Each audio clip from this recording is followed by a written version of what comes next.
অন্তরেতে কিসের জ্বালা বলিব যে কারে, চোখের মানুষ আঘাত দিল এই ঈদে আমারে। তার ভাবনায় পড়ে থাকি চাঁদের আলোয় বসে, এখন সে যে অন্যের ঘরে থাকে অন্যের সাথে।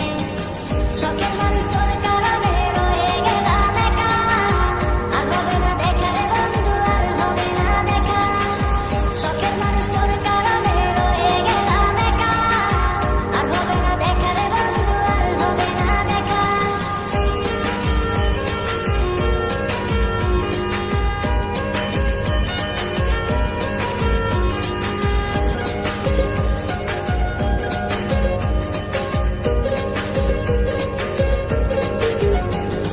যত্ন করে রেখেছিলাম আমার বুকের ভিতর, বুঝিনি তার আশা ছিল অন্য কারো